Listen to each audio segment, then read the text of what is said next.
फिर next Saturday को होगा। अभी सैटरडे वाला जो है वो हो जाएगा, फिर नेक्स्ट सैटरडे को यूनिट अगले सैटरडे को बना दिया जाएगा, उसको आपको ले दिया जाएगा। ठीक, तो कंटिन्यू टेस्ट दे, उसके बाद फिर एक बार पूरे कंबाइन कर लिया जाएगा जितना आप पढ़ चुके हो। ठीक है, तो थोड़ा सा रिवाइज कर 720 वाला। हाँ 720 वाला। ठीक, हाँ ऑप्शनल होंगे बेटा, आपको जो यूनिट में आना है सब ऑप्शनल नहीं आना है, लेकिन ऑप्शनल क्या जो हमारा थ्योरेटिकल होता है उससे भी टेढ़ा होता है, प्रॉब्लम ये है। ठीक, वहाँ माइनस नहीं होता है, यहाँ माइनस भी होता है, वहाँ कोई आपको कंफ्यूज करने वाला नहीं होता है, यहाँ पे क्या होता है कंफ्यूज करने वाला भी होता है। भाई 4 ऑप्शन है, 3 तो आपको कंफ्यूज ही कर रहा है ना, लेकिन सही है सर। ठीक, इसलिए ये सर तीनों सर मिलके ऐसा बनाइए कि सर वहाँ तक मतलब कंपटीशन के एकदम लेवल तक हम लोग तैयार हो जाए, मतलब मिलजुल के बनाने का प्रयास कीजिए। आप मेहनत करिए तो फिर तैयार हो जाएंगे। यस सर, जी सर। बस आप ये लोग ईमानदारी से मेहनत करते रहिए। सर हम लोग ईमानदारी टेस्ट देंगे। ईमानदारी टेस्ट तो हम ईमानदारी करवा लेंगे यार, उसमें कोई वो नहीं है। आप पढ़ो ईमानदारी से, बाकी टेस्ट हम करवा लेंगे यार। जहाँ क्लास में 2 सीट 2 लोग बैठे आते हैं, हिलने नहीं देता हो तो फिर आपको बहुत सीट है। ठीक है, तो टेस्ट के लिए टेंशन मत लीजिएगा, आप टेस्ट में कोई कुछ कर लेगा। ठीक, आप पढ़ के ईमानदारी से पढ़ते हैं। कहाँ सर टेस्ट में पढ़ करेगा वो? हाँ? नकल थोड़ा करेंगे, दस्तक नकल कर ही नहीं पाएंगे ना, अब करेंगे भी नहीं ना। वो आप नहीं करेंगे तो सबसे अच्छी बात है, बट चाहेंगे भी तो भी नहीं कर पाएंगे। ठीक, चलिए देखिए, तो बात करते हैं हम लोग पोटेंशियोमीटर का। ठीक, ये बंद पोटेंशियोमीटर की बात कर रहे थे। ठीक, देखो पोटेंशियोमीटर का बेसिकली अपने यहाँ जो रोल है जो हम लोग यूज़ करते हैं।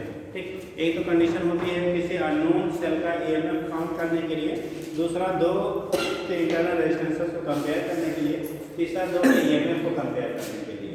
ठीक, तो डिफरेंट पर्पज में हम लोग क्या करते हैं पोटेंशियोमीटर का यूज़ करते हैं। तो हेडिंग करेगा पोटेंशियोमीटर, क्या बेटा इसमें लिखेंगे पोटेंशियोमीटर, हेडिंग करिए पोटेंशियोमीटर।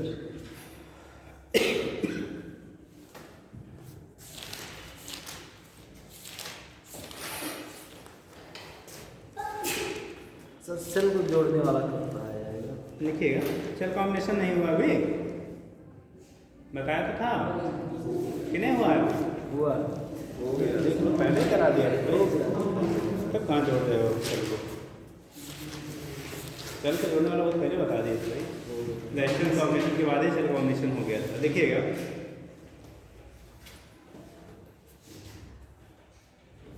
देखिए potentiometer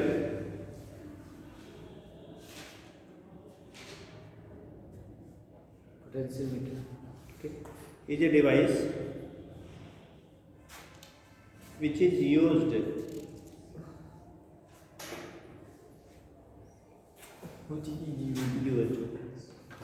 to compare the EMF of 2 cells,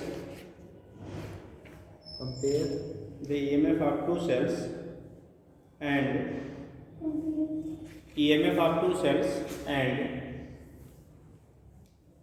determining internal resistance of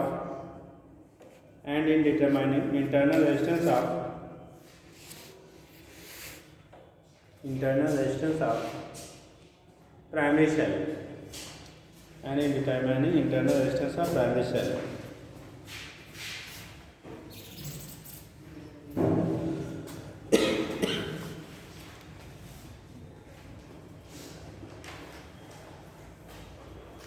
यहाँ पर भी सेल सर्किट को इसके मदद लिखा जाता है। बेटा CEWL SHEWL केवल क्या केमिस्ट्री के एटॉमिक स्ट्रक्चर में हम लोग पढ़ते हैं, बाकी बायोलॉजी में और फिजिक्स में बाकी जो सेल है वो वही है। ठीक, आगे लिखिएगा इसकी वर्किंग क्या होती है बेटा, लिखिएगा सर जी 2 बराबर ही लिखिए principle of working of potentiometer या working principle of potentiometer, sub heading बना लो, working principle of potentiometer, working principle of potentiometer, working principle of potentiometer. अभी आपके बेटा जो टेस्ट के क्वेश्चंस होंगे वो 30 क्वेश्चन अच्छे जाएंगे, इसमें 30 वैसे होता तो आपका 45 है, बट 30-45 के लिए आपको 1 घंटे पूरा टाइम चाहिए, फिर उसकी क्या डिस्ट्रीब्यूशन वगैरह मिला के आपको लगभग डिस्ट्रीब्यूशन वगैरह लेके 1.5 घंटा लग जाता है, और चूँकि टाइम तो 1 घंटा मैक्सिमम है, तो आपको 30 क्वेश्चन में जब कंबाइंड कराए जाएंगे तो 3 घंटा का एक ही पेपर रहेगा, तीनों तो 720 तीनों साथ में रहेंगे। 720 वाला। ठीक, हाँ, तो 720 वाला तब वो 3 घंटे का होगा, पेपर हम ले आएंगे और उसे समय दे देंगे, जब तक हम लेंगे हम देख लेंगे, सब लेंगे, लेकिन हमारे जाने के बाद चीटिंग मत करना। हाँ, ठीक है, ईमानदारी से करिएगा। ठीक, चलिए। वैसे सर जी भी चीटिंग तो करने नहीं देंगे, है ना, अब आपके लिए नुकसानदायक है।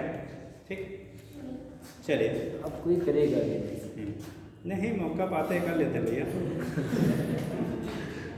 है ना, मौका तो मिले। ठीक, लिखिए वाक्य प्रिंसिपल ऑफ पोटेंशियोमीटर। देखिए, any unknown potential difference, any unknown potential difference is balanced on a any unknown potential difference is balanced on a known potential difference on a known potential difference। किससे balance करते हैं बेटा? on a known potential difference। ठीक है, any unknown potential difference is balanced on a known potential difference। मतलब एक primary cell का unknown होता है और जो हमें फाइंड आउट करना होता है उसका हम लोग क्या कहते हैं, उसे अननोन कह लेते हैं। ठीक, ठीक, क्या डिफरेंस विच इज यूनिफॉर्मली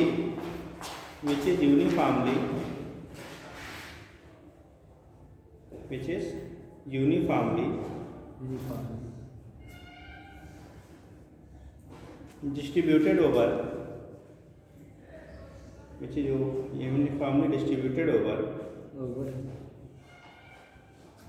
हो गया, uniformly distributed over entire length of potentiometer wire, entire length of potentiometer wire,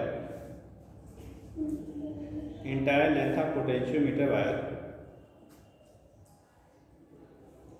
over entire length of potentiometer wire। हो जाएगा? यस। आगे लिखेंगे। इस लाइन का मतलब क्या हो सकता है? इस लाइन का मतलब ये हो गया बेटा कि अभी हम लोग बनाएंगे जब डायग्राम, तो जो आपका पोटेंशियोमीटर का वायर होता है वेरी लार्ज लिया जाता है। ठीक है, तो उस केस में क्या होता है, जो पोटेंशियोमीटर वायर होता है, जैसे मान लो एक नोन आपका सेल है प्राइमरी सर्किट में, दूसरा अननोन वाला है सेकेंडरी सर्किट में, तो जो जॉकी होता है जब हम लोग नल डिफ्लेक्शन ऑब्टेन करते हैं तो जो वायर होता है उसी पे टच करा के क्या किया जाएगा, जैसे हम लोग अभी मीटर बेस पढ़ा था। ठीक, तो उसी तरह से यहाँ पे डिफ्लेक्शन जो हम लोग ऑब्टेन करेंगे, वहाँ पे कंडीशन होता था कि रेजिस्टेंसेस के वेरी करा के करते थे, यहाँ दूसरे सेल को कंपेयर करके हम लोग पोटेंशियल अप्लाई करके कंपेयर करते हैं। तो जिस पॉइंट पे नल डिफ्लेक्शन मिलेगा इसका तो उसके करस्पॉन्डिंग जो पोटेंशियल डिफरेंस होगा, क्योंकि प्राइमरी वाला हमें नोन है, सेकेंडरी वाला हमें नोन करना था, तो उस केस में आप जानते हो कि potential difference V equal to I into R होता है। तो जिस लेंथ पे आपका नल पॉइंट मिलेगा, करंट जो फ्लो हो रही है वो आपको पता होगा क्योंकि EMF और रेजिस्टेंस टोटल दिया गया है, तो उस केस में वहाँ पे जो पोटेंशियल डिफरेंस जिस लेंथ पे आपका लाई करेगा उसके बेस पे हम लोग निकाल लेते हैं कितना आपका क्या होगा उस पॉइंट पे आपका जो सेकेंडरी सेल हमने लगाया है उसका EMF है। ठीक, तो अभी डायग्राम से भी समझ जाएंगे। देखिएगा, इसका मतलब सर ये अज्ञात सेल का पोटेंशियल में क्या? हाँ, एक हमारा जैसे इसका दो काम जो होते हैं हम लोग इससे दो तरह से करते हैं। एक तो पहले हो गया किसी अननोन सेल का EMF फाइंड किया हमने, दूसरा दो सेलों का EMF को कंपेयर करने के लिए। एक सेल का है, एक बार एक सेल का लगा के हम लोग नल पॉइंट अपडेट कर लेंगे, उसका EMF पता चल जाएगा। दोबारा दूसरे सेल को क्या कनेक्ट करके उसका EMF पता कर नल पॉइंट पता कर लेंगे, तो E1/E2 की जो वैल्यू L1/L2 के रेशियो के बराबर आता है। तो दोनों को हम लोग कंपेयर कर लेते हैं किसका EMF ज़्यादा है किसका EMF कम है। ठीक है, और इसी के बेस पर आप इंटरनल रेजिस्टेंस की वैल्यू भी फाइंड कर लेते हैं। तो पहला बेसिक जो आपका होता है वो वही लेते, तो लिखिएगा। दूसरा क्या लिखिएगा? लेंथ आपका पोटेंशियोमीटर है, लिखिए। देखिए, इसी को हम लोग जीरो डिफ्लेक्शन कहा जाता है या नल डिफ्लेक्शन कहा जाता है बेटा। ठीक, देखिए लिख लीजिए। This process is called this process is called।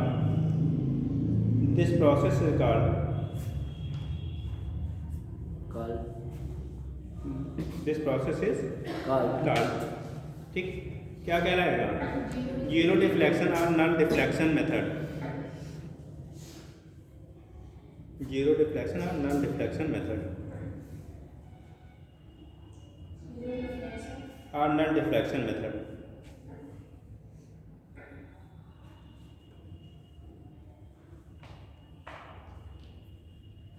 हो गया। जी सर।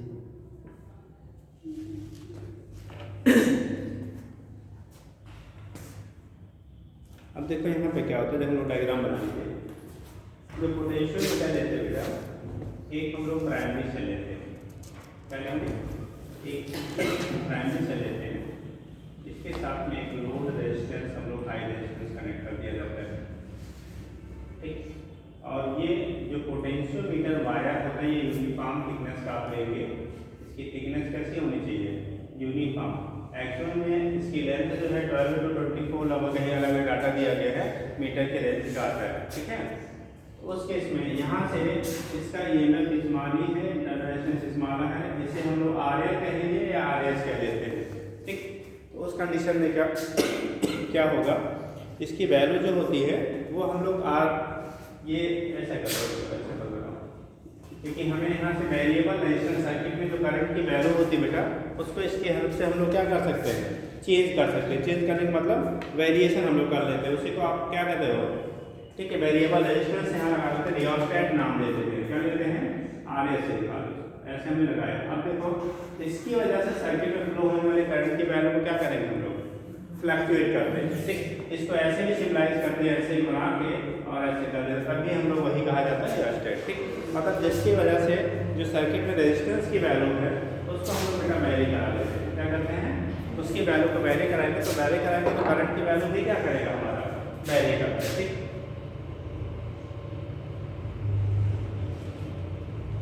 यहाँ से रेगुलेटर लगा देते हैं, मानो हमारे इस पाइप में जो आपकी नल डिफ्लेक्शन शो कर रहा है, क्या शो कर रहे हैं, नल डिफ्लेक्शन की कंडीशन आपकी यहाँ पे शो कर रही है, ठीक। तो ये हो गया कैपिटल, इसका EMF हमें क्या करना है, फाइंड आउट करना है। इसके EMF की वैल्यू हम लोग क्या करते हैं, फाइंड आउट करते हैं, ठीक। तो दिखा दीजिए,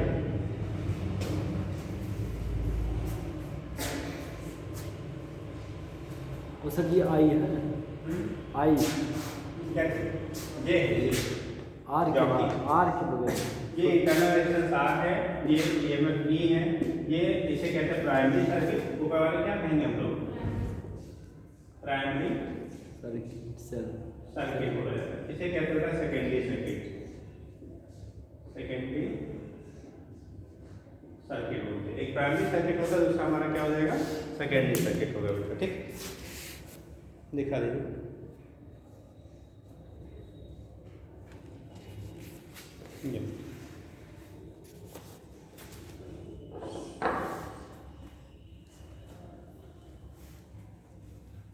मान लो पोटेंशियोमीटर वायर जो है ये भी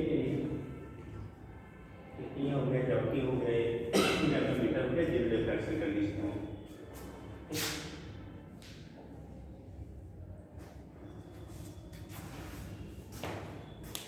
अटेंडेंस हो गया सबका,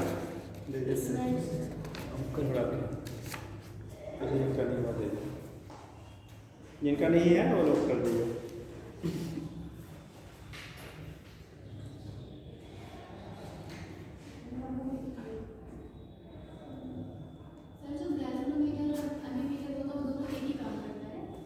बेटा गैल्वेनोमीटर का काम होता है केवल ये बताता है सर्किट में करंट फ्लो हो रही है, एमीटर उसमें कितनी फ्लो हो रही है इसको, मतलब अगर गैल्वेनोमीटर आपने लगाया उसमें डिफ्लेक्शन शो किया, दैट मींस करंट की वैल्यू स्विच से फ्लो हो रही है।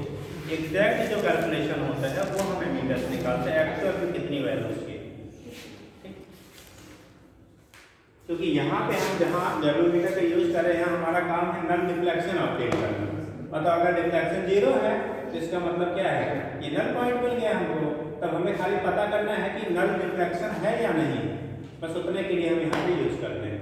बाकी अगर किसी सर्किट में एक्चुअल करंट की वैल्यू मेजर करनी है तो उस केस में क्या करना पड़ेगा आपको, फिर एमीटर का यूज करते हैं, कितने एम्पियर करंट उसमें फ्लो हो रही है उसके लिए फिर हम एमीटर यूज करते हैं, ठीक है। और तो कॉन्सेप्ट वो करंट बताता हूँ, वोल्ट मीटर वाला, वोल्ट मीटर बोलते हैं, बताइए वोल्टेज डिफरेंस कितना उसमें से है, दोनों वैसे बनता है, नहीं वैसे कैसे बनता अब है, इसमें सीरीज जोड़ा था तो पहले जोड़ा था सर, इसमें सीरीज वो जोड़ दिए, शंट सीरीज नहीं, पहले में शंट जोड़ते हैं, सीरीज में अमीटर रेजिस्टेंस जोड़ते हैं, ठीक। अमीटर वाला लिखिएगा पोटेंशियोमीटर, अब देखिए बना लिया, यस सर, डायग्राम बन गया, देखो potentiometer consist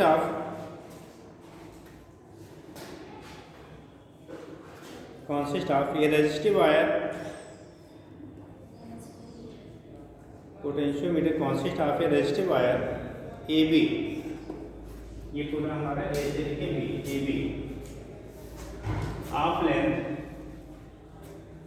consist of a क्या, potentiometer consist of a resistive wire A B of length L, total length कितना ले रहे हैं हम लोग बेटा, एल ले रहे हैं।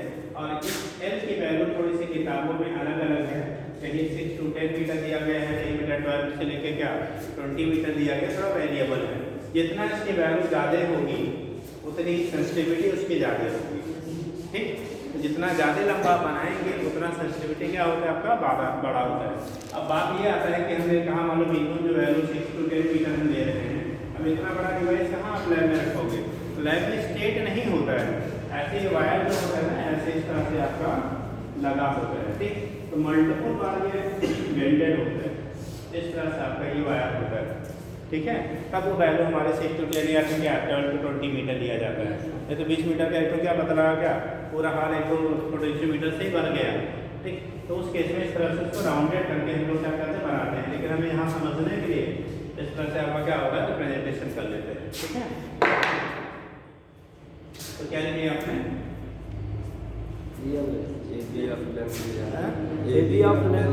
लेंथ मैं कभी ले लो about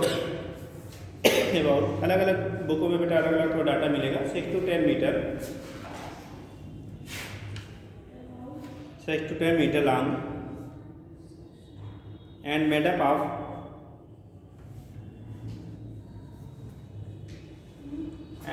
of manganese MANGNIS manganese constantan,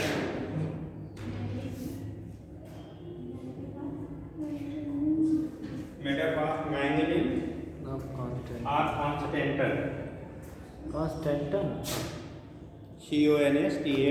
constantan, and a battery of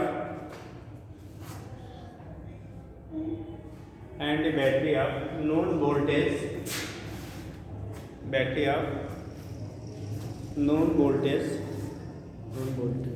and internal resistance R,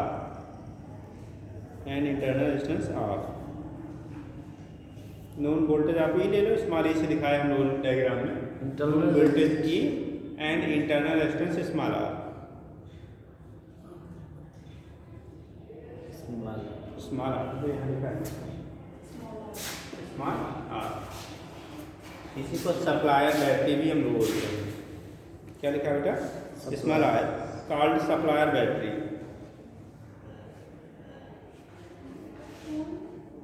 called supplier battery, इसे एक लोग कहते हैं supplier battery. And the circuit is called primary circuit, इस सर्किट को हम लोग क्या कहते हैं बेटा, प्राइमरी सर्किट कह लेते हैं। इससे जो कंबाइंड से हम लोग सर्किट बना रहे हैं उसे क्या कहेंगे, प्राइमरी सर्किट कह लेते हैं, ठीक।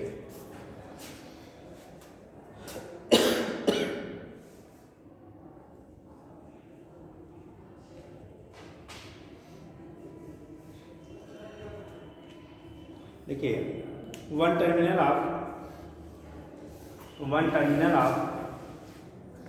another battery, one terminal of another battery का हो या सेल कह लो, another cell of EMF capital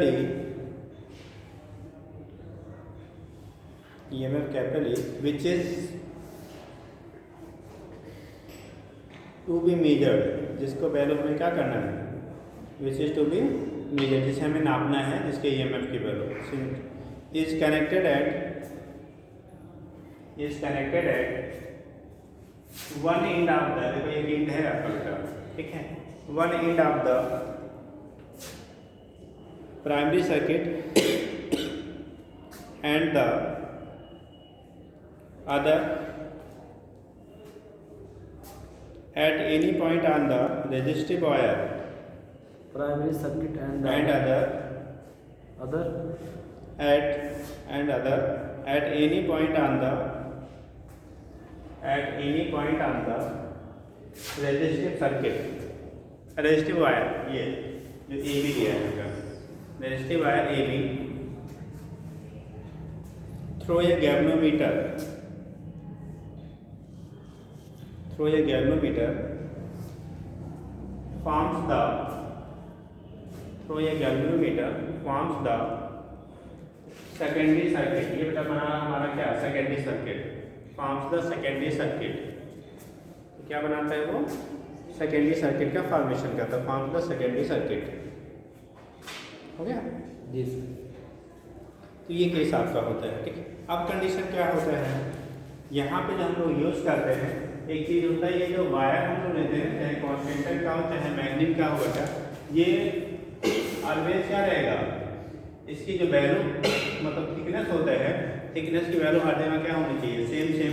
और जो भी मटेरियल यूज़ करेंगे जिसका भी होगा वो सेम होगा, ऐसा नहीं आधा किसी अदर मटेरियल का आधा किसी अदर मटेरियल, क्योंकि अगर आपका मटेरियल चेंज होगा या उसका थिकनेस चेंज होगा तो पर यूनिट लेंथ की उसकी जो स्पेसिफिक रेजिस्टेंस आपकी है उसकी वैल्यू क्या होगी, चेंज हो जाएगी, या कह लो उसके रेजिस्टेंस की वैल्यू आपका चेंज हो जाएगा। और जब रेजिस्टेंस चेंज हो जाएगा तो मेजर्ड जो वैल्यू आपकी ईएमएफ का होगा क्या एक्यूरेट नहीं मिलेगी, ठीक है। तो एक्यूरेट मेजरमेंट के लिए वायर का थिकनेस यूनिफॉर्म होना चाहिए, मतलब यहाँ से लेकर यहाँ तक जो भी आपकी इसकी लेंथ है वो हमारा कैसा होना चाहिए, यूनिफॉर्म होना चाहिए। दूसरी कंडीशन आपकी होनी चाहिए, जो भी मटेरियल है पूरे वायर का वो क्या होना चाहिए, सेम होना चाहिए, ठीक है। ऐसा नहीं आधा वायर किसी और मटेरियल का हो, आधा वायर किसी और मटेरियल का हो, तो मटेरियल भी क्या होना चाहिए, सेम होना चाहिए। आगे लिखेंगे, हो गया, डायग्राम बना लिया है, यस बन गया है ना, तो लिखिए आगे, लिखिए। अच्छा आप पॉइंट बनाओ, या 1 2 3 करके पॉइंट बना लो। फर्स्ट पॉइंट बना लीजिए, ठीक है। The specific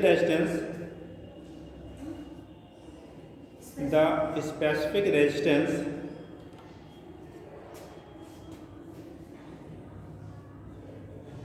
row of potentiometer wire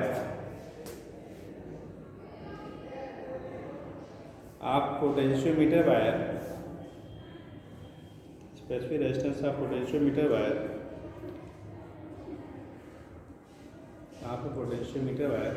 must be high, potentiometer wire क्या लिखा आपने, must be high. Potentiometer wire का स्पेसिफिक रेजिस्टेंस की वैल्यू क्या होनी चाहिए, आपका हाई होना चाहिए। हाँ भैया,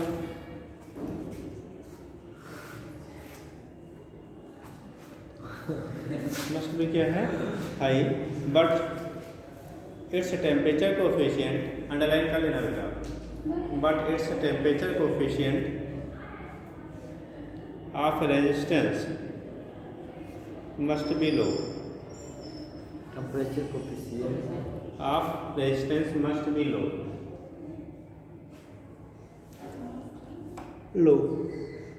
मतलब टेम्परेचर चेंज होने से उसके रेजिस्टेंस की वैल्यू पे बहुत ज़्यादा चेंजेस ना हो। जो टेम्परेचर की वैल्यू है ना, ठीक, अगर टेम्परेचर हमारा वायर का चेंज हो रहा है तो उसके चेंज होने से इसके रेजिस्टेंस की वैल्यू बहुत ज़्यादा वेरिएशन नहीं होना चाहिए, ठीक। तो उससे कैसे टेम्परेचर कोएफिशिएंट की वैल्यू कैसी हो, आपकी लो हो, और स्पेसिफिक रेजिस्टेंस की वैल्यू हाई हो। स्पेसिफिक रेजिस्टेंस हाई होने से क्या होगा बेटा, पर यूनिट लेंथ में चेंज करने पे ज़्यादा रेजिस्टेंस साफा करेगा, ज़्यादा करेगा तो यहाँ से जो डिफ्लेक्शन जिसको हम मेजर कर सकते हैं हाई वोल्टेज के क्या सेल को भी हम मेजर कर लेंगे। नहीं तो पता रेजिस्टेंस कम है और पोटेंशियल V = IR होता है, हाई वोल्टेज का यहाँ पे EMF पर लगा दिया तो पहुँच गया, ये इंडियन पे पहुँच गया तो आप मेजर ही नहीं कर पाएंगे।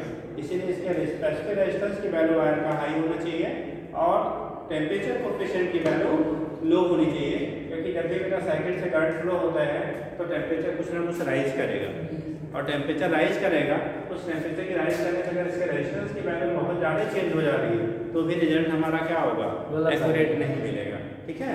इसलिए टेम्परेचर कोएफिशिएंट क्या होता है मालूम है, टेम्परेचर कोएफिशिएंट ताप गुणांक, ताप बढ़ने से बहुत ज़्यादा प्रतिरोध ताप गुणांक कहते हैं।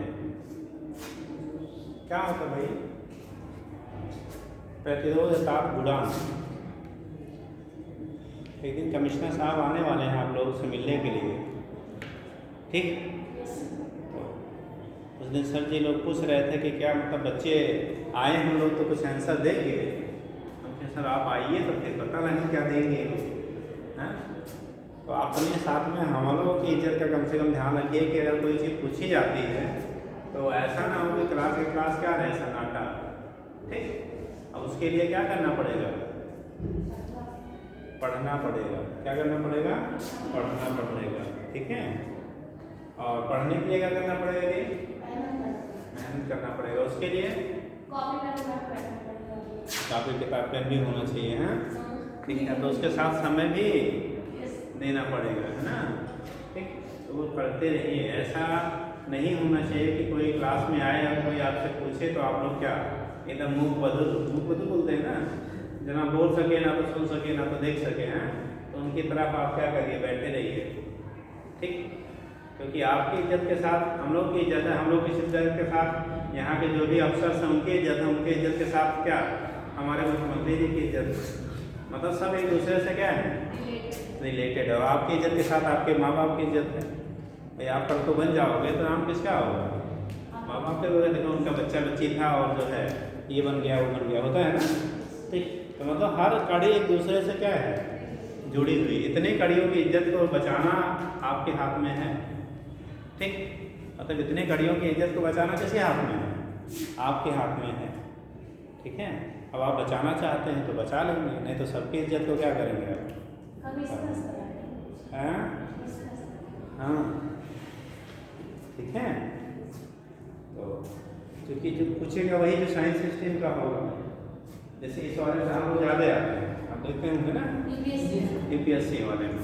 रीजन क्या है कि अधिकतर लोग उससे बिलोंग करते हैं तो उसके बारे में कोई इन्फॉर्मेशन है। जैसे इसके पहले जो वीडियो साहब अपने थे वो साइंस, वो डॉक्टर थे मतलब पहले। ठीक है। तो डॉक्टर थे तो उनको आपके बारे में पता था, बायोलॉजी भी जानते थे, फिजिक्स भी जानते थे, केमिस्ट्री भी जानते थे। तो इसलिए जब तक वो थे तब तक थोड़ा सा आप लोग का हाल चाल में खुद लिया करते थे। अभी जो आए हैं वो भी हैं तो डॉक्टर साहब जो डॉक्टरेट की डिग्री है उनकी, डॉक्टर नहीं है, डॉक्टर का PhD इंग्लिश की। ठीक। तो उनको जो है आपके सब्जेक्ट के बारे में तो नहीं उतना है, लेकिन पढ़ा तो सब आदमी है ना, तो कुछ ना कुछ तो ABCD कोई भी पूछ सकता है यार। ठीक। तो इसलिए जो है आप कम से कम इतना रखिए जो पढ़ा दिया जा रहा है आपको आता रहेगा। उसमें पूछने पर अगर आपके आंसर नहीं आ रहे बैठ में साहब की तो बदनामी है ही, साथ में हम लोग की भी है। ठीक। या तो कहिए दूसरा लाठी वाठी मंगा लिया जाए और फिर हाँ तो फिलहाल लाठी मार के आपके लेवल पर पढ़ाई नहीं होती है। LKG और बेबी और UKG का क्लास का सिस्टम है कि आप पनिशमेंट दे के पढ़ाई करा लीजिए। अगर आपको कंपटीशन निकालना है तो आपके दिमाग का खुद का अपना वो होना चाहिए कि मुझे करना है। वो आप किसी के कहने पे खाली नहीं होता, वो आपके करने पे होता है। और उसे आप डरा के नहीं करा सकते हैं। डरा के बोर्ड पास करा जा यूनिवर्सिटी एग्जाम पास कराया जा सकता है, कंपटीशन डरा के नहीं पास हो सकते हैं। उसमें जब आपकी अपनी क्या कहते हैं जागृति होगी, ठीक, तभी आप कर सकते हैं। ठीक है। इसलिए आप इस उम्र में हैं कि आप अपने बारे में इतना सोच सकते हैं। ठीक। तो सोचिए और खाली सोचिए नहीं, करिए। ठीक। सोचें तो हम भी सोच रहे हैं हवाई जहाज उड़ाते तो अपनी हवाई जहाज होती हैं, पर उसके लिए क्या करना पड़ेगा? प्रयास करना पड़ेगा तब तो होगा ना। तो इसलिए आप तो सोचो कि हम एम्स में पहले रैंक हमारी ही आए तो सोचने तो अच्छी बात है, लेकिन सोचने के अकॉर्डिंग अब उतना लाने के लिए हमें मेहनत क्या करनी पड़ेगी, कैसे आता है तो वो भी करना पड़ेगा। ठीक।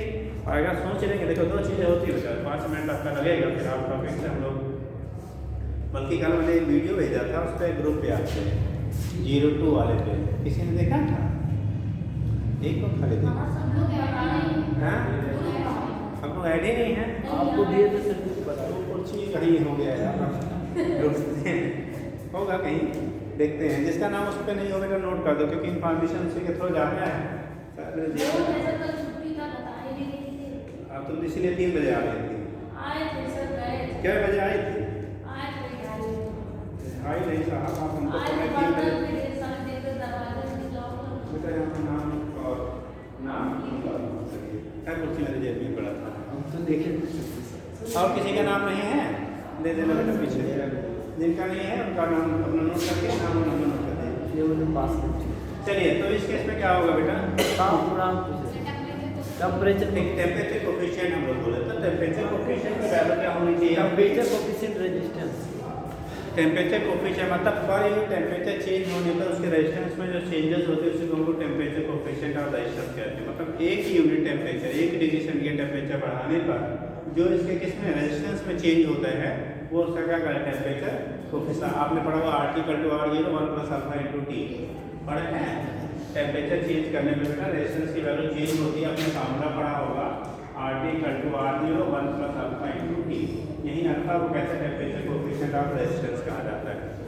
ठीक है, तो उस केस में कि अल्फा की वैल्यू टेम्परेचर चेंज करने से कितना आपके रेजिस्टेंस की वैल्यू क्या हो रही है, चेंज हो रही पर यूनिट चेंज करने उसी को टेम्परेचर कोएफिशिएंट कहेंगे।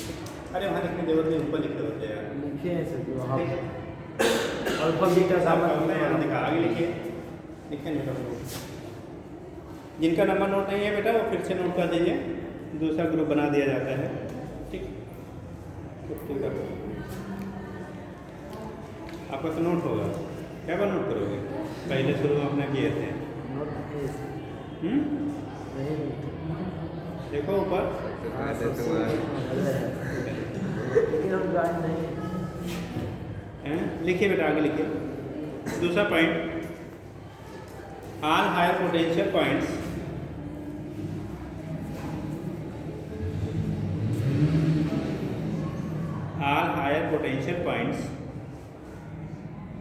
of primary and secondary circuit must be connected together at point A।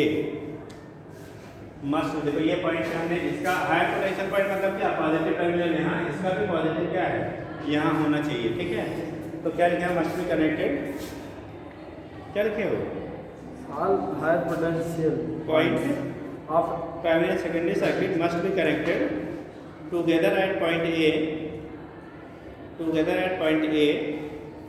and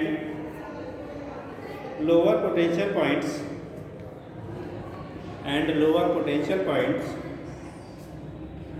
must be connected to point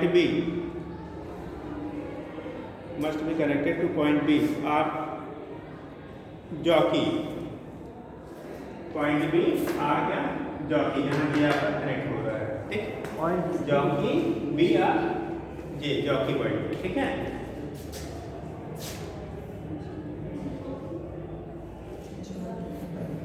आगे लिखिएगा। Next point, the diameter of potentiometer wire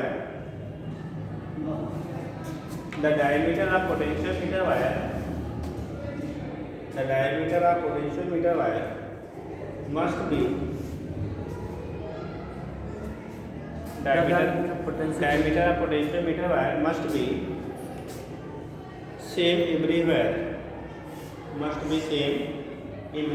मतलब हर point पे potentiometer wire का diameter कैसा होना चाहिए, आपका सेम होना चाहिए। हो गया, जैसे सेम एवरीवेयर। अगला सभी के द पोटेंशियल ग्रेडियंट, अगला पॉइंट करो, द पोटेंशियल ग्रेडियंट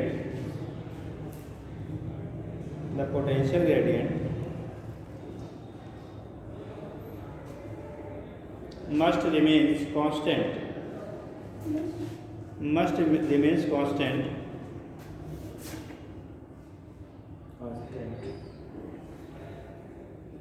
हो गया।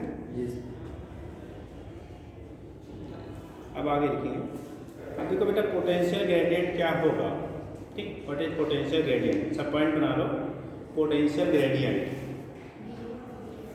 दिखाते हैं बेटा, यहाँ साइज से लगा हम लोग। पोटेंशियल ग्रेडियंट टॉपिक है पोटेंशियल ग्रेडियंट।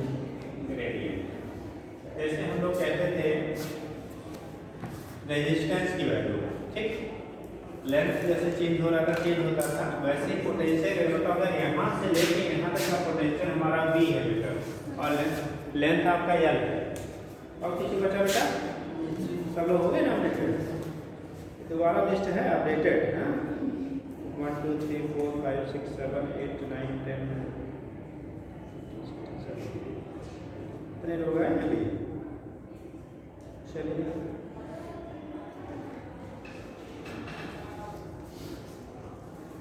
क्या लिखा आपने? Potential gradient. जो पोटेंशियल ग्रेडियंट की वैल्यू आती है, किसकी वैल्यू है? पोटेंशियल ग्रेडियंट की जो वैल्यू होती है वो पोटेंशियल पर यूनिट लेंथ को कहते हैं। मान लो AB के बीच में पोटेंशियल डिफरेंस बेटा V है और लंबाई हम लोगों ने कितना लिया? L लिया। तो पोटेंशियल ग्रेडियंट जो आपका होगा वो V/L के क्या हो जाएगा? इक्वल होगा। पोटेंशियल ग्रेडियंट की वैल्यू जो होगी कितनी हो जाएगी, वी बाई एल के इक्वल हो जाएगी। तो नीचे लिखिएगा, हेडिंग क्या किया है, पोटेंशियल ग्रेडियंट लिखना, potential difference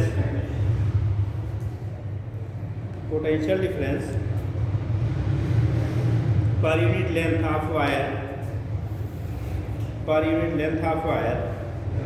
is called potential gradient.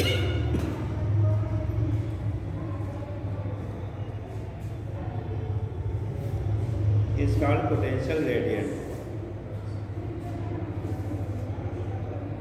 हो गया, is called potential gradient. नीचे लिखिएगा V by कितना, potential gradient equal to V by L।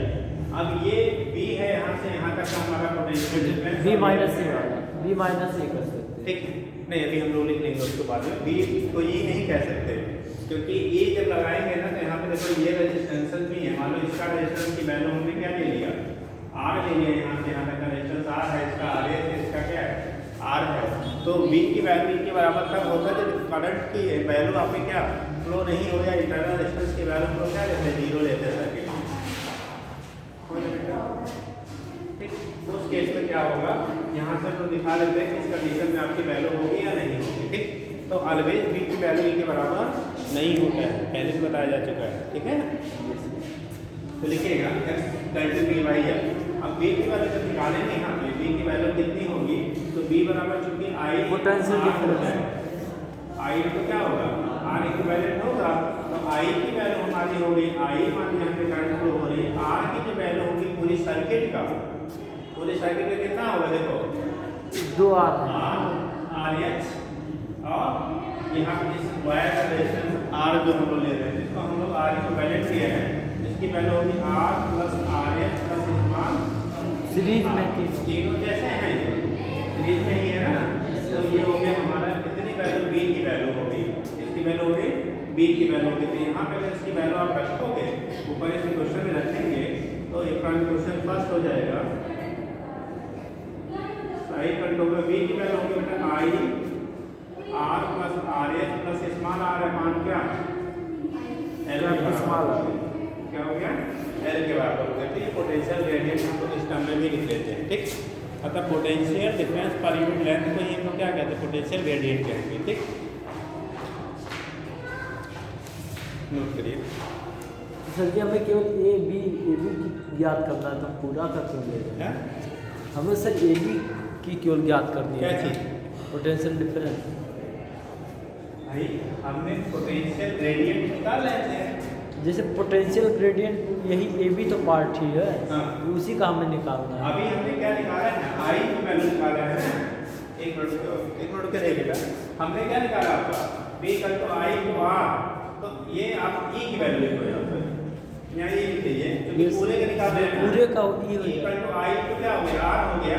अब B की वैल्यू जब निकालेंगे तो B बराबर हो जाएगा कितना, केवल I इस का बड़का, इस वायर का क्या लेंथ ले लेंगे कैपिटल और I की वैल्यू यहाँ से निकालोगे, एक मिनट और बढ़ा लेते हैं, तो I बराबर है E अपान R प्लस RH प्लस क्या स्मॉल r, और B की वैल्यू चूंकि I तो क्या है R के बराबर होगा, तो यहाँ से लिखेंगे तो B बराबर I तो क्या है R, और I की वैल्यू लिखोगे E upon capital R plus RH plus कितना स्मॉल r इंटू R की वैल्यू। ये पूरा हमारा किसका वैल्यू हुआ, B का वैल्यू हो गया।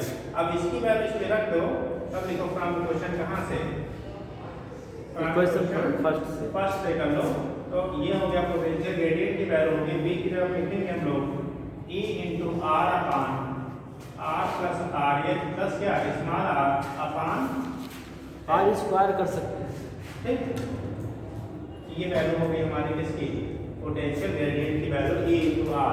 ठीक, अब इस केस में ये फैक्टर हमारा कहाँ आ जाएगा, नीचे ला सकते हो, वैल्यू होगी E इंटू कैपिटल R अपान R plus RH plus small r into ये L है बेटा इंटू L। तो ये हो गया हमारा किसकी, इसके वैल्यू नोट कर लेंगे। ठीक,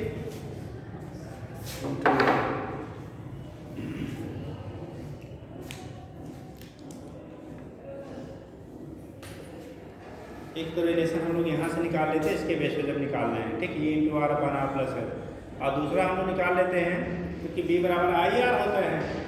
यहाँ से रूल कर लो, तुम्हारा लिए क्वेश्चन सेकेंड। इसको क्वेश्चन से करूँगा, इसको बना लीजिए क्या एक क्वेश्चन से। सेकेंड। ये हमारा फर्स्ट था। एक तो डायरेक्ट हमने कहा बी बाई एल हो गया, दूसरा हो गया A into R upon R plus R S plus small R into L के बराबर हो गया। तीसरा हम लोग लिख सकते हैं बेटा, क्योंकि साइड का तो बी बाई आर है और बी बराबर आई इंटू आर होता है, तो तीसरा होगा क्वेश्चन फर्स्ट से फिर क्वेश्चन फर्स्ट को अगेन हम चेंज कर सकते हैं। पोटेंशियल एडिसाइड का तो बी की जगह हो जाएगा बी बाई आर है और बी की जगह पे बी बाई एल है और बी की जगह पे लिखा आई इंटू आर अपान एल और आर बराबर आपने पढ़ा था रो एल बाई ए पढ़ा है ना। आर बराबर रो एल बाई ए। इस केस में आपका होता है आई इंटू ये आर जो है रेजिस्टेंस इस वायर का है। अगर इसकी रेजिस्टेंस लेंथ की वैल्यू हम लोगों ने यह लिया है और इसका स्पेसिफिक रेजिस्टेंस अगर हमारा 2 है, इसे लिख सकते हैं rho L by A upon L. देखो ये क्या हो जाएगा, कट जाएगा, कैंसिल आउट। इसे हम एक तीसरा रिलेशन बना दिया हमने बेटा, I rho A I into rho by A by A बन गया ना। यस, एक इक्वेशन हमारा सॉल्व हो गया। ये question third. I into rho by A, rho specific resistance है, rho specific resistance specific resistance resistance of wire. Specific resistance मतलब विशिष्ट प्रतिरोध, जिसे हिंदी में पढ़ा होगा। Specific resistance of resistive wire, resistive wire. एक रिलेशन हम ये भी बना लेते हैं बेटा, ठीक, निकाल दीजिए।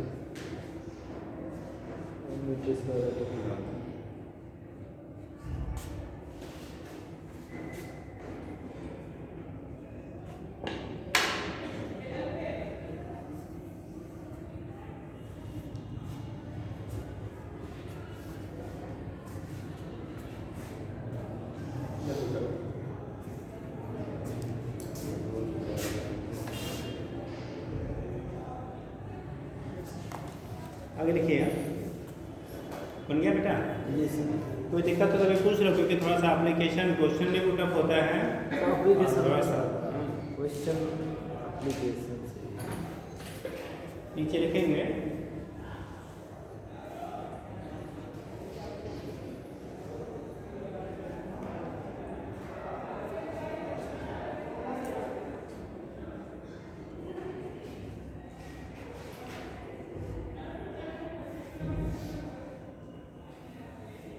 बन गया।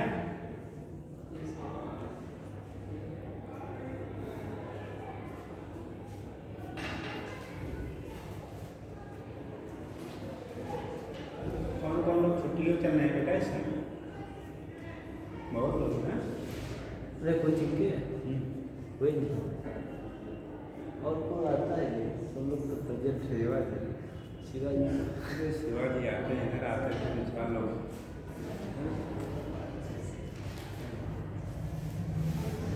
सरकार को एक नियम लगा देना चाहिए, हम एडमिशन लेंगे पहले पैसा लेंगे और जब आप सिलेक्शन दे देंगे पैसा वापस कर देंगे, है ना।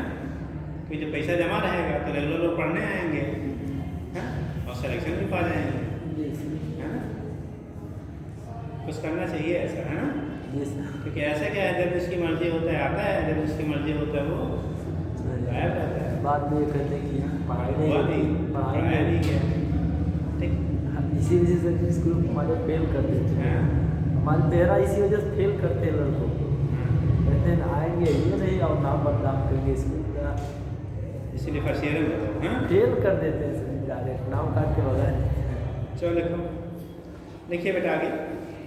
अब आप नोट लिखिएगा, potential gradient directly depends upon, या डिपेंड्स अपॉन कर लो, potential gradient depends upon, potential gradient की वैल्यू किस पे डिपेंड करेगी? पोटेंशियल ग्रेडियंट डिपेंड्स अपॉन, पहला the resistance per unit length, the resistance per unit length of potentiometer wire, the resistance per unit length of potentiometer wire.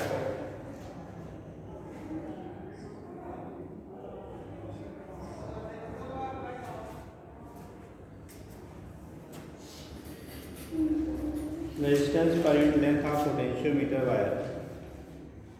हो गया? Yes sir. दूसरा इसी को हम कह लें R/L। देखो यहाँ पे आ रहा है ना, ये V है, V की वैल्यू I/R था, क्या था I/R था, तो R/, किस पे L, यानी रेजिस्टेंस पर यूनिट लेंथ पे भी हमारा पोटेंशियल ग्रेडियंट क्या कर रहा है, डिपेंड कर रहा है, ठीक। Potential per unit length. Second लिखेगा, second point, radius of potentiometer wire. भाई देखो इसका जो होगा अगर ज़्यादा होगा तो हम कलर इसको चेंज कर देगा। ये जो पोटेंशियोमीटर वायर है बेटा, ठीक है, इसका अगर थिकनेस हमारा क्या होगा, मोटा होगा, मोटा होगा तो ए की वैल्यू ज़्यादा होगी, ए की वैल्यू ज़्यादा होगी तो पोटेंशियल ग्रेडियंट की वैल्यू कम, ठीक है। देखो यहाँ बढ़ाने पे डायरेक्ट बढ़ रहा था, यहाँ बढ़ाने पे घट जाएगा, इनवर्सली प्रोपोर्शनल है, ठीक। तो ये केस आपका होता है। यहाँ से हम लोग दिखा दिए कि पोटेंशियोमीटर का जो पोटेंशियल ग्रेडियंट है वो किन बातों पे बेटा हमारा क्या करता है, डिपेंड करता है। हो जाएगा? आगे लिखिएगा अगला पॉइंट, थर्ड, किसी के ABC का रहे हो, सी लिखिए, the specific resistance of material of potentiometer wire. Specific resistance of material of potentiometer wire. Specific resistance of material of potentiometer wire.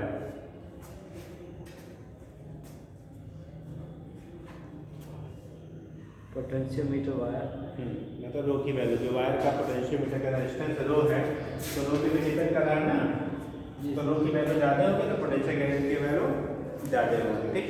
अगला पॉइंट और किस पे कर सकते हो बेटा, the current flowing through the potentiometer wire.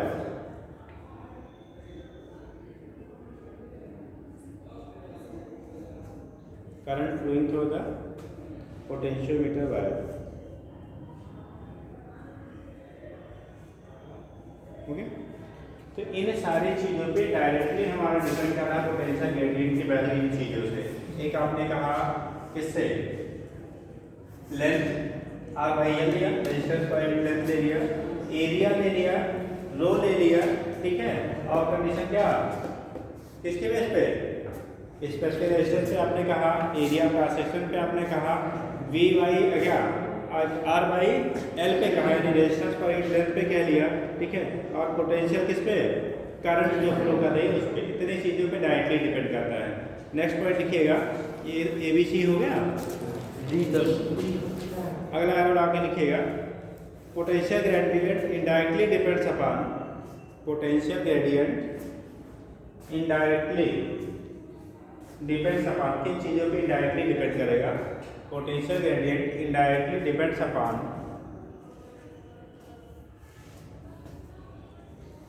पहला ए लिखिएगा, EMF of battery in primary circuit. EMF of battery, ये जो बैटरी हमने लगाया बेटा, EMF ऑफ बैटरी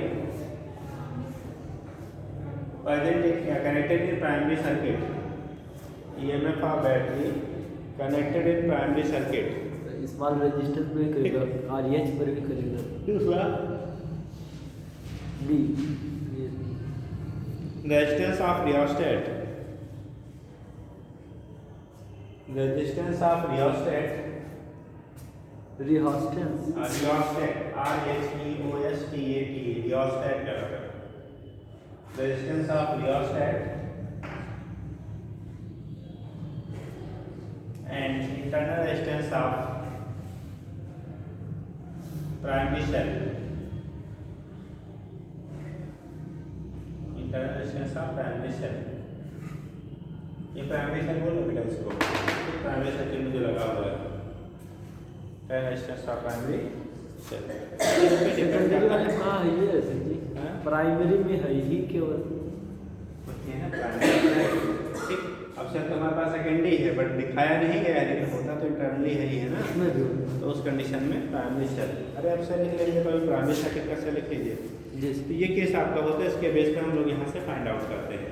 अब आपने बोला इसकी वर्किंग क्या होती है, क्या वर्किंग, कैसे ये काम करेगा, कैसे काम करेगा। देखो होता क्या है, इधर वाले पे डिपेंड करे, सेकेंडरी वाले कुछ पर भी। सेकेंडरी का नून मतलब का निगेटिव माना जाता है, देखो सेकेंडरी कहीं आया ना, नहीं सर। अभी सब कुछ हम लोग किसकी वजह से ले रहे हैं, प्राइमरी की वजह से ले रहे हैं, ठीक। सेकेंडरी तो नापना है, ठीक है, इसी की वैल्यू क्या करनी है, फाइंड आउट करनी है। अब देखो इसकी वर्किंग कैसे होती है, थोड़ा समझिएगा। कितने लोग ट्वेल्थ में पढ़े थे, कितने लोग पोटेंशियोमीटर पढ़ा था बताओ, कितने लोग ने पढ़ा?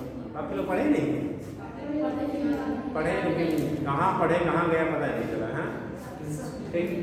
चलो देखो वर्किंग क्या होती है बेटा, जब हम सेकेंडरी सर्किट में हिस्सा लगाते हैं तो इस केस में इसका ईएमएफ जो होगा, सेकेंडरी सेल का जो ईएमएफ होगा, ये जॉकी जो आपकी होती है, जहाँ पे हमें जैसे ऐसा नहीं कि हमें यही टच करा यही पॉइंट मिल जाएगा, इसको अलग अलग पोजीशन में हम लोग क्या करते हैं, टच कराते हैं, ठीक। मान लो हमने यहाँ पे कराया, यहाँ पे कराया, मान लो इसे J1 ले लिया आपने, इसे यहाँ पे कराया तो इसे हम लोग बेटा J2 ले ले रहे हैं, क्या लेते हैं, मान लो ये पॉइंट हमारा कितना है, J2।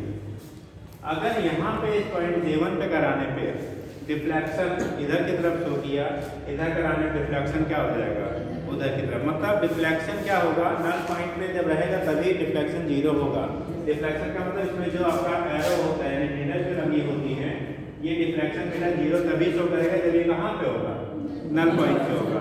चाहे इधर हो चाहे इधर हो, दोनों कंडीशन में हमारा वो डिफ्लेक्शन क्या करेगा, शो करेगा।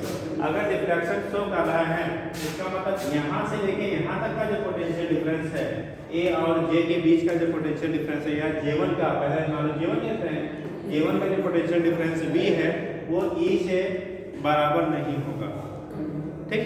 अब इधर है तो कम होगा, इधर हो गया तो ज़्यादा हो गया, ठीक है। तो पोटेंशियल डिफरेंस अगर आपका जो आपका इस रेजिस्टिव वायर पे मिल रहा है उस जॉकी पॉइंट पे, अगर वो इक्वल नहीं है किसके, ईएमएफ ऑफ सेकेंडरी सेल के, तब तक वो डिफ्लेक्शन शो करेगा। जब इसको हम लोग इधर उधर मूव करके एक ऐसा पॉइंट ऑपरेट करते हैं जहाँ पे इसका डिफ्लेक्शन की वैल्यू क्या हो जाती है, 0। 0 का मतलब नीडल पूरा सीधा सीधा ऐसे रहेगा, तो उस केस में हम लोग कहते हैं डिफ्लेक्शन 0 है। और जब डिफ्लेक्शन की वैल्यू 0 होगी तब उस कंडीशन में इसका जो ईएमएफ है, जो क्या है ईएमएफ है आपका, क्या इस बैटरी असर का, वो यहाँ से लेके यहाँ के पॉइंट के बीच के पोटेंशियल ग्रेडियंट के बराबर होगा। इस पॉइंट से लेके इस पॉइंट के बीच में जो पोटेंशियल हमारा पोटेंशियल ड्रॉप ग्रेडियंट नहीं, पोटेंशियल ड्रॉप के बराबर होगा। तो मान लो यहाँ से यहाँ तक की दूरी स्मॉल एल है, अब पोटेंशियल ग्रेडियंट हम लोगों ने V/L दिया था, तो यहाँ से यहाँ तक के बीच में पोटेंशियल ड्रॉप जो होगा V डैश की value potential gradient into length of क्या, jockey from the point A, ठीक, स्मॉल एल के प्रोडक्ट के क्या हो जाएगा, बराबर हो जाएगा।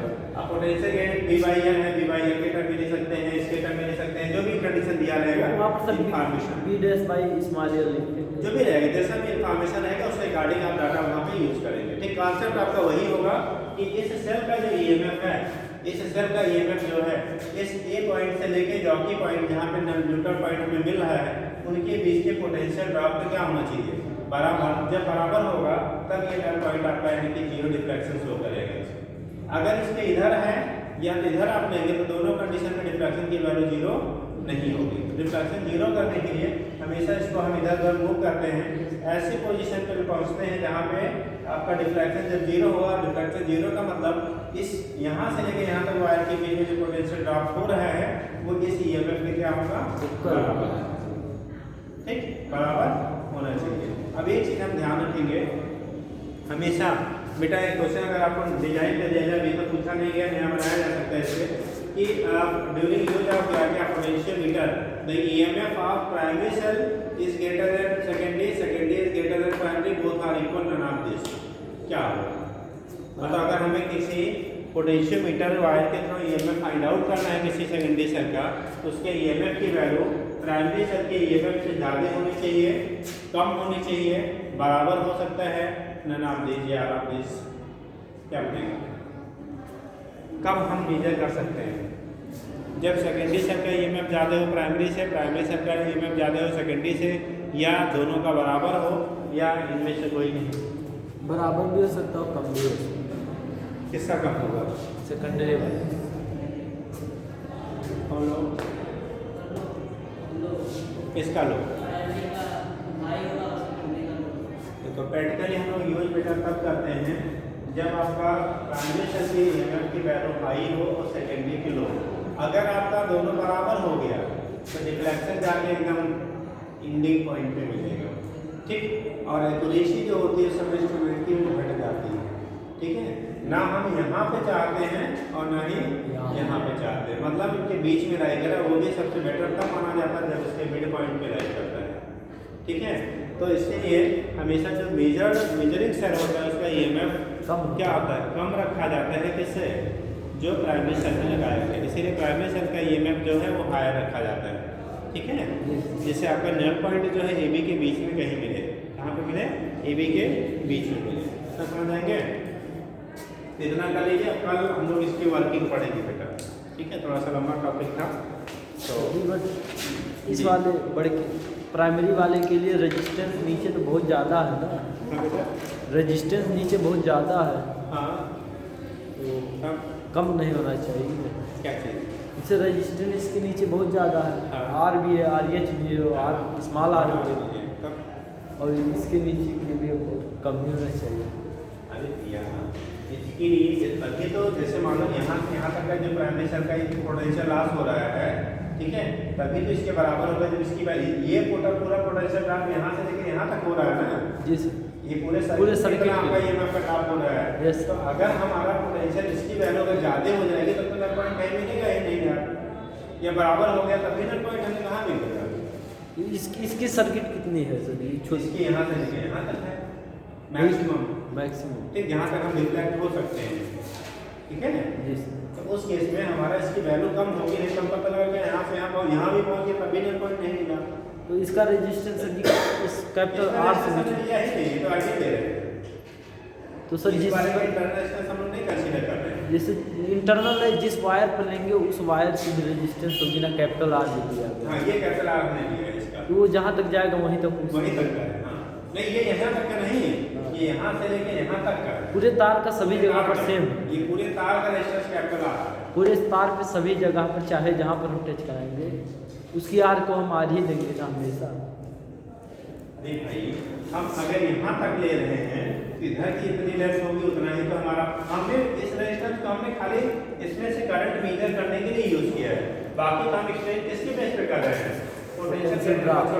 पोटेंशियल ग्रेडियंट के बेस पे हम लोग कर रहे हैं। जी सर, ठीक है, तो पोटेंशियल ग्रेडियंट से हम डिसाइड करेंगे इतने दूर का पोटेंशियल ड्रॉप कितना होगा, और इस पोटेंशियल ग्रेडियंट को फाइंड करने के लिए हमने क्या किया था, इसकी वैल्यू यूज की।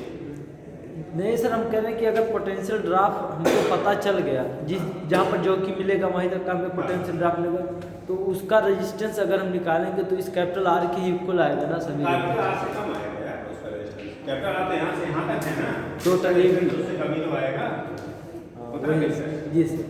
चलो ठीक, आपको आगे जैसे पढ़ लीजिए, पानी